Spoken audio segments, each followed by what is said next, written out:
On va parler de la crucifixion. Alors, c'est vrai que Jésus a été crucifié, c'est aussi là, par ce moyen-là, qu'il nous montre jusqu'où il nous a aimés. Ce soir, j'aimerais vous parler de cet amour, de cette passion qui a animé le cœur du Seigneur. Je crois que c'est vraiment ce qui a tenu Jésus sur la croix, qui lui a permis d'aller jusqu'au bout et de ne pas reculer, de ne pas abandonner ses souffrances. Même cette douleur était extrême qu'on a voulu offrir du vin mêlé de myrrhe. Eh bien, c'était un moyen d'anesthésier ces douleurs. C'était un moyen de calmer ces douleurs. La myrrhe mélangée avec le vin, c'était pour apaiser, pour qu'il souffre le moins possible. Et puis Jésus a refusé cette boisson, il a refusé le vin mêlé de myrrhe parce qu'il a voulu aller jusqu'au bout des souffrances pour que jamais ne soit dit que Jésus a manifesté une faiblesse ou a manifesté un recul par rapport à cette croix qu'il allait subir, à ce jugement qu'il allait subir. La crucifixion, c'était une méthode un moyen d'exécution qui était accompli depuis très longtemps. À cette époque-là, c'est les Perses qui avaient mis en place ce supplice, et puis les Romains l'ont utilisé parce que c'était un moyen de punir publiquement et aux yeux de tous les condamnés. Et puis ce supplice a été quelque chose de répandu, mais aussi de courant. Par exemple, entre 73 et 71 avant Jésus-Christ, on estime un jour qu'il y a eu 6000 esclaves qui ont été crucifiés, même à l'époque 66-70 après Jésus-Christ. On indique que les Romains avaient aussi fait environ 500 crucifixions pour punir tous les Juifs, ceux qui faisaient partie du peuple juif, pour les punir. Et puis on comprend parce que c'était une malédiction pour un Juif. Dans le livre du Deutéronome, par exemple, il est écrit « Si l'on fait mourir un homme qui a commis un crime digne de mort et que tu l'aies pendu à un bois, son cadavre ne passera point la nuit sur le bois. Mais tu l'enterreras le jour même, car celui qui est pendu est un objet de malédiction auprès de Dieu. Et tu ne souilleras point le pays que l'Éternel, ton Dieu, te donne pour héritage. » Et même l'apôtre Paul dira aux Galates, « Christ nous a rachetés de la malédiction de la loi, étant devenu malédiction pour nous, car il est écrit, maudit est quiconque est pendu au bois. » En fait, il fallait que Jésus devienne aussi un objet, si je puis dire, un objet de malédiction pour nous montrer l'horreur du péché, le jugement du péché. Il fallait que ce soit quelque chose de fort. Vous savez, aujourd'hui, on banalise le mal, on banalise le péché. Finalement, on dit que c'est pas quelque chose de grave, mais quand on voit ce que Jésus a subi, il a été fait malédiction pour nous, on comprend que le péché, c'est pas banal, c'est pas un petit acte anodin, mais c'est quelque chose de grave. Et Jésus l'a subi pour chacun de nous. Alors, pour que nous comprenions mieux cet épisode où Jésus, après avoir été flagellé et après avoir gravi le mont Golgotha, a été plaqué sur un bois, on a mis des clous dans ses mains, dans ses pieds, on a dressé une croix. Eh bien, on va quelques instants rester là, sur le mont Golgotha, et puis on va, si je puis dire, contempler ce moment où Jésus est plaqué sur le bois, et c'est ces heures qui vont défiler et qui vont nous montrer comment Jésus a subi cela. Et puis, j'ai choisi pour vous ces moments où Jésus va parler. Il est sur la croix, il est en train de parler. Et on estime, d'après les Écritures, à 7 paroles que Jésus a prononcées, du moins celles qui nous sont consignées dans la parole de Dieu. 7 paroles qu'il a prononcées qui vont petit à petit non seulement nous montrer ce que Jésus a subi, mais petit à petit nous aider à progresser dans ce qu'il est en train de vivre sur la croix pour chacun d'entre nous. Et ce soir, je crois de tout mon cœur que vous allez comprendre ce que Jésus a subi pour nous. Et bien sûr, les paroles que Jésus a dites, elles ne ressemblent plus à celles qu'on voit dans les évangiles. Des paroles construites avec des phrases qui se suivent les unes aux autres. Non, là, ce sont des phrases très courtes. Des phrases très courtes parce que Jésus est épuisé.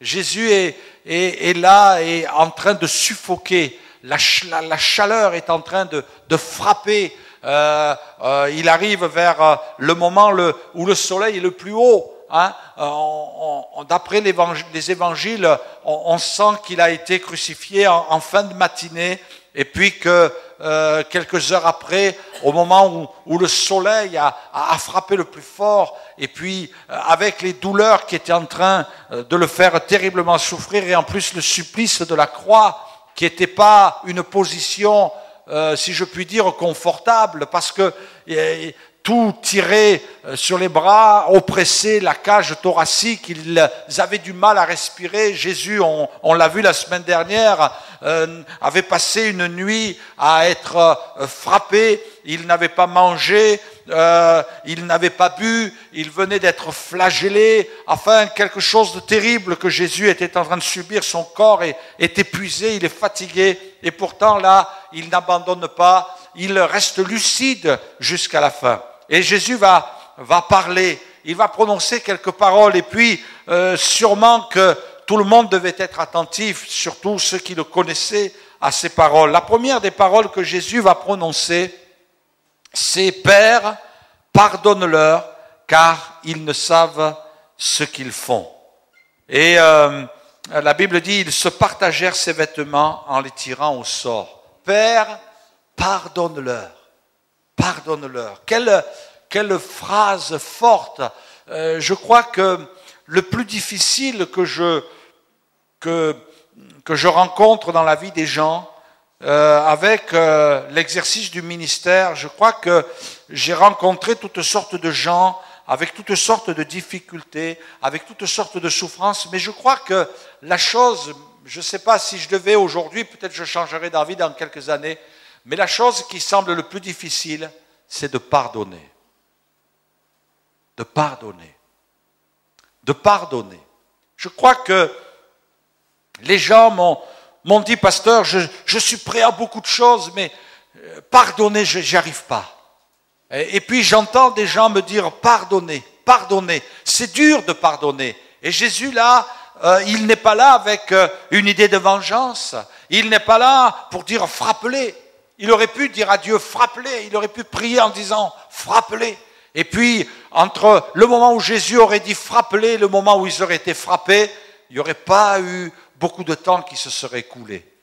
Mais il dit, pardonne-leur. Pardonne-leur car ils ne savent ce qu'ils font. C'est vrai que quand on est dans le péché, on est dans la folie, on ne sait pas ce qu'on fait. On ne sait pas ce qu'on est en train de faire. Les gens ne savent pas ce qu'ils sont en train de faire. Le monde dans lequel nous sommes ne sait pas ce qu'il est en train de faire. Quand il vit dans le péché, quand il désobéit à Dieu, quand il vit dans les plaisirs, quand il vit dans la cupidité, quand il vit dans le mensonge, quand ils vivent dans les plaisirs de la chair, ils ne savent pas ce qu'ils font.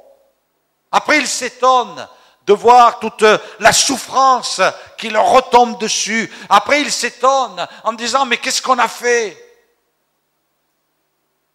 Tu ne sais pas ce que tu fais. Jésus l'a dit, ils ne savent pas ce qu'ils font. Parce que le péché, ça nous entraîne dans la folie. On est dans la folie.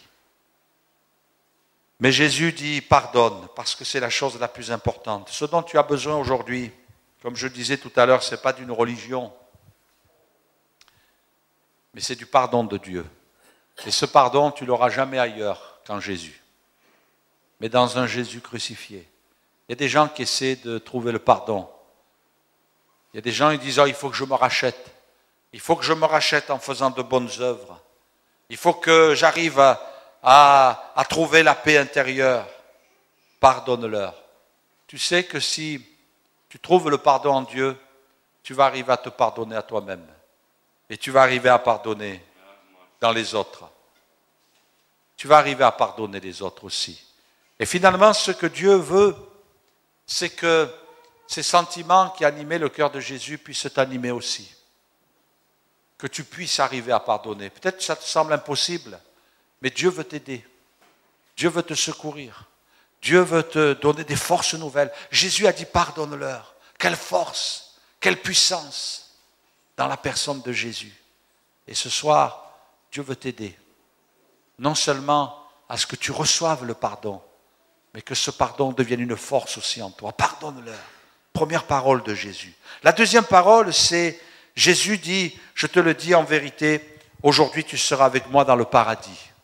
Il a pris des forces encore, il a dû accumuler toute une sorte d'énergie pour pouvoir encore prononcer une deuxième parole.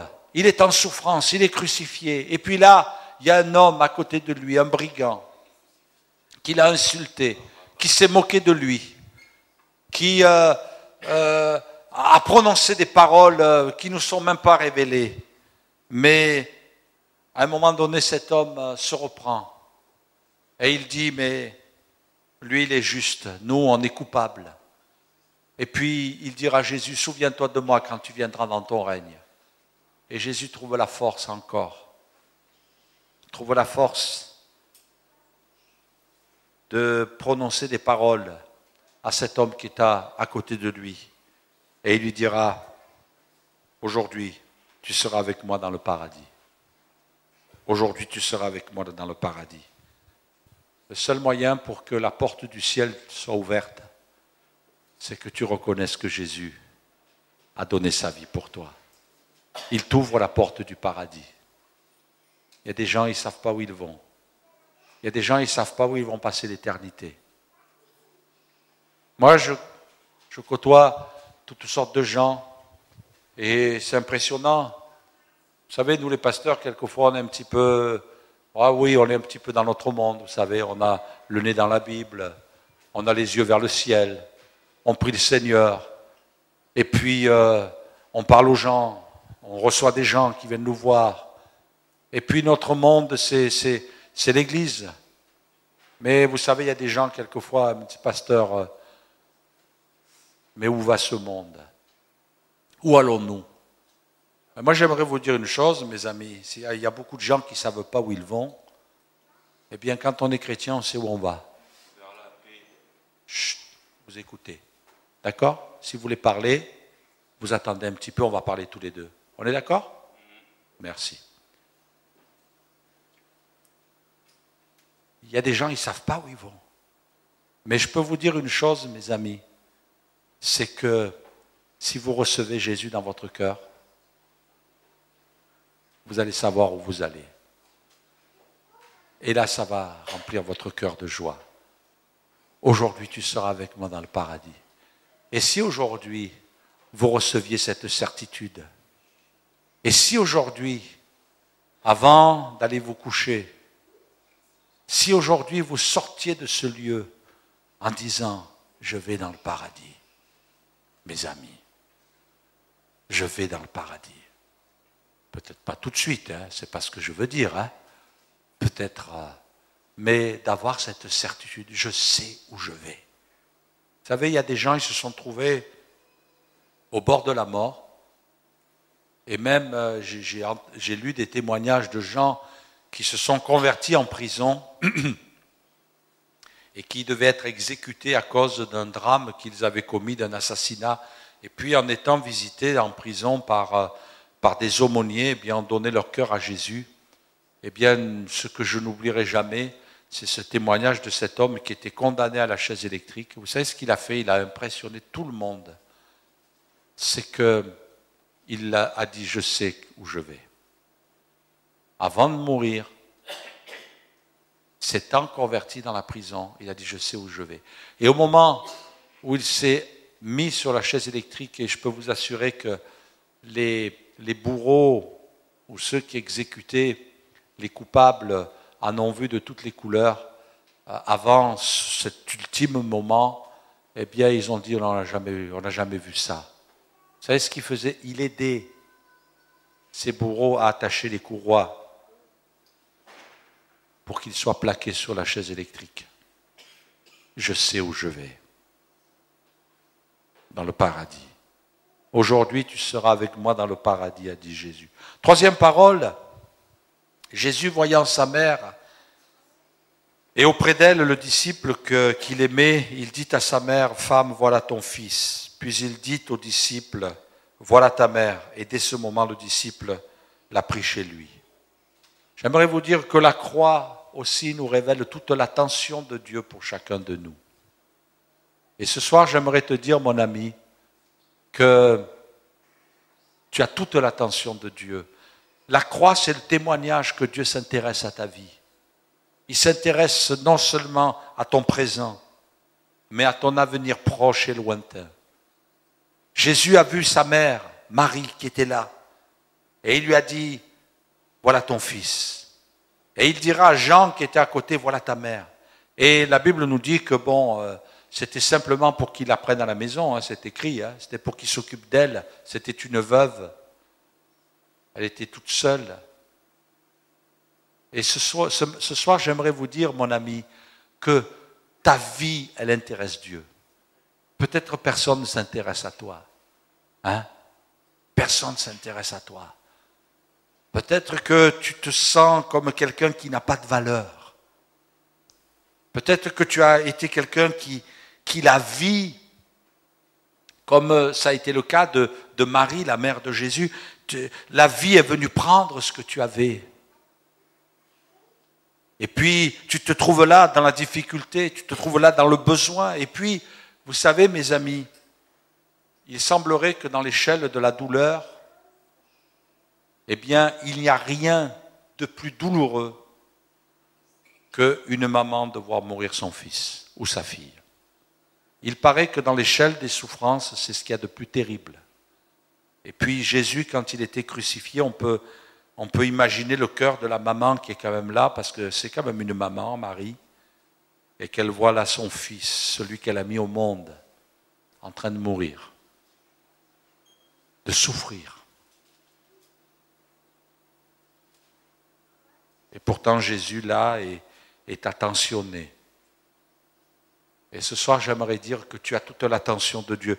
Jésus qui meurt sur la croix, ce n'est pas un Dieu qui est en colère contre toi. C'est un Dieu qui veut te pardonner. C'est un Dieu qui veut te montrer combien il est attentif à tes souffrances aussi.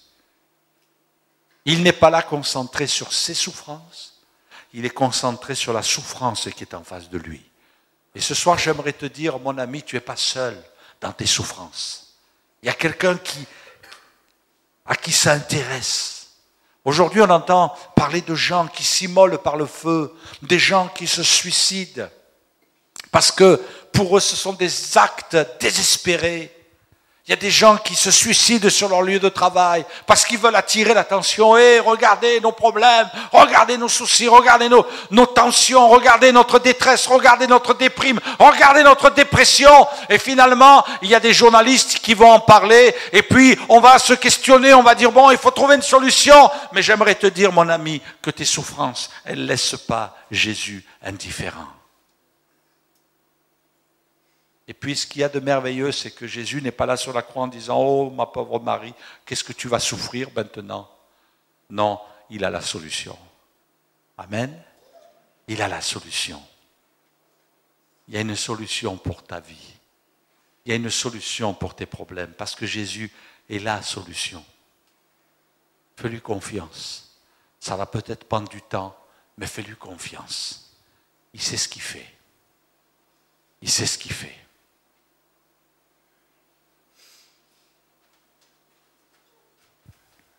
Quatrième parole, il est dit vers la 9e heure, Jésus s'écria d'une voix forte, « Eli, Eli, lama sabachthani », c'est-à-dire « Mon Dieu, pourquoi m'as-tu abandonné ?» À ce moment-là, quand Jésus prononce ces paroles, le ciel est en train de devenir noir. Il y a eu des ténèbres sur toute la terre pendant 3 heures. Et puis Jésus se met à s'écrier, Eli, Eli, lama sabachthani, ça veut dire mon Dieu, pourquoi m'as-tu abandonné? C'est une prière. Mais mes amis, ça nous fait réaliser l'angoisse dans le cœur de Jésus. de se sentir abandonné de Dieu. Abandonné de Dieu. Pourquoi m'as-tu abandonné? Là, à ce moment précis, il devient celui qui est couvert de nos péchés et qui est jugé de Dieu, qui est frappé de Dieu, qui est meurtri à cause de nos péchés. Le jugement de Dieu doit s'abattre et il s'abat sur Jésus. Pourquoi m'as-tu abandonné? Il est abandonné. Mes amis, je crois que nous, on a du mal à mesurer que notre péché nous éloigne de Dieu. Mais on a du mal à mesurer l'angoisse d'être éloigné de Dieu pour l'éternité. L'angoisse de Dieu d'être abandonné pour l'éternité. Et ce soir, j'aimerais te dire, mon ami, il y a des gens, ils ne réalisent pas ce qu'ils vont vivre. Vivre leur éternité loin de Dieu. Ça va être quelque chose de terrible. Même certains disent que c'est cela vraiment l'enfer, c'est de vivre loin de Dieu pour l'éternité. Cette angoisse, cette solitude, ce désespoir qui va ronger l'âme, être éloigné de Dieu. Et Jésus dit, mon Dieu, pourquoi m'as-tu abandonné? C'est terrible pour lui de sentir qu'il n'y a plus de communion, il n'y a plus de relation. Et puis, habituellement, quand Jésus priait, il disait, Père, Papa, Abba. Mais là, il ne dit plus Père, il ne dit plus Abba, mais il dit, mon Dieu, pourquoi m'as-tu abandonné?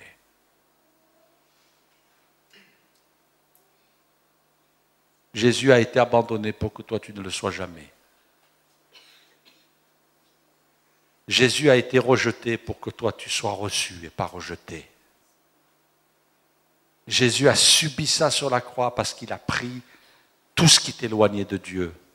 Il l'a pris sur lui pour que toi tu sois rapproché de Dieu. La Bible dit que Dieu était en Christ, réconciliant le monde avec lui-même. Dieu t'a réconcilié. Aujourd'hui, tu n'es plus quelqu'un d'éloigné, mais tu es quelqu'un qui a été rapproché. Rapproché de Dieu. Rapproché de Dieu. Est-ce que ce soir, tu réalises ce privilège? Que Dieu s'approche de toi en Jésus? Que Dieu veut te bénir? Et que toi, tu ne vas plus appeler Dieu seulement, mais tu vas dire, c'est mon papa, c'est mon père, vers lequel je peux m'approcher et vers lequel je peux venir. Cinquième parole, après cela, Jésus, qui savait que tout était déjà consommé, dit afin que l'écriture fût accomplie, Jésus a dit, j'ai soif. Et il y avait là un vase plein de vinaigre. Les soldats en remplirent une éponge et l'ayant fixée à une branche d'hysope, ils l'approchèrent de sa bouche. Et Jésus a bu. Et là, on comprend aussi quelque chose. Jésus a dit, j'ai soif. Et puis, c'est normal, la chaleur du jour, on comprend la souffrance, j'ai soif. C'est impressionnant parce qu'en principe, c'est souvent nous qui disons « Oh, j'ai soif de Dieu. J'ai soif de ce que Dieu vienne à moi. » Mais c'est Dieu qui dit aux hommes « J'ai soif. Donnez-moi à boire. » J'ai soif. Mais quand c'est nous qui demandons à Dieu en disant « J'ai soif que tu fasses un miracle. J'ai soif que tu viennes me délivrer. J'ai soif que tu viennes me guérir. J'ai soif que tu viennes me donner une solution. » C'est merveilleux de pouvoir prier et de voir Dieu agir dans notre vie. La Bible nous dit de demander et puis on reçoit. La Bible dit quand un malheureux crie, l'Éternel entend et il le délivre. C'est merveilleux de dire Seigneur, j'ai soif et de sentir que la bénédiction de Dieu, elle est répandue dans notre vie. Mais quand c'est Dieu qui dit aux hommes, j'ai soif. J'ai soif. et qu'on voit l'homme lui donner du vinaigre. L'homme ne sait pas donner. L'être humain prend. Il prend. Mais il ne donne pas. Il donne très peu. Il donne mal. Il donne, mais il faut que ça rapporte. Il donne du vinaigre. Oh, c'est terrible, ce sentiment qui existe dans le cœur de l'être humain, égoïste, calculateur, et toujours donner avec intérêt pour recevoir, pour mieux prendre, pour mieux ponctionner. Et puis, quand c'est Dieu qui dit à l'homme, j'ai soif, on s'aperçoit que l'être humain, il donne mal, du vinaigre, même pas du bon vin. Pourtant, on s'aperçoit dans la Bible, il est parlé du bon vin, mais on va lui donner du vinaigre, pour lui donner finalement ce qu'il y a de plus mauvais, ce qui s'est dégradé, parce que le vinaigre, c'est du vin qui s'est dégradé. Nous, on n'est capable que de donner des mauvaises choses. Et puis, quand on lui donne notre vie, eh bien, c'est souvent pour qu'il la répare, parce qu'elle est en mauvais état. J'ai soif. Et on donne de mauvaises choses. C'est vrai que si tu donnes ta vie au Seigneur, elle n'est peut-être pas en bon état, mais il va la remettre en bon état. Et tu sais, mon ami, ce qu'il va faire, c'est que non seulement il va te remettre en bon état, mais ta vie va devenir quelque chose de beau que tu vas pouvoir lui offrir. On l'a chanté ce soir, je te donne mon cœur. Mais c'est vrai que quand un croyant vient pour donner, c'est merveilleux. Et tu vas découvrir une dimension dans ta vie chrétienne, dans ta relation avec Dieu. Tu vas découvrir que Dieu est celui aussi qui dit « Ah, j'ai soif de te voir dans ma maison. J'ai soif de te voir chanter des cantiques. J'ai soif de t'entendre me louer. J'ai soif de te voir lire ma parole. J'ai soif de te voir me prier. » Et tu vas découvrir que tu fais la joie de Dieu. Tu vas voir que ta vie, elle va être comme quelque chose qui est comme un rayon de soleil. Souvent, nous, on vient, les gens viennent à l'église. Et ils viennent à l'église pour être bénis. Oh, il faut que je sois béni. Oh, il faut que quelque chose se passe. Et puis Dieu les bénit parce que Dieu est fidèle. Mais ils n'ont pas compris que parce que Dieu les aime, parce que Jésus les aime, il a envie de les rencontrer. Dieu a envie de te rencontrer. Dieu a envie de passer du temps avec toi. J'ai soif. J'ai soif. Est-ce que tu réalises que Dieu a soif de te rencontrer, a soif de te voir dans sa maison, le célébrer et le louer? Oh, on va un petit peu plus loin là. J'ai soif. Et puis, 6e parole, Jésus, eh bien, va, après avoir pris le vinaigre, il nous a dit, tout est accompli. Tout est accompli.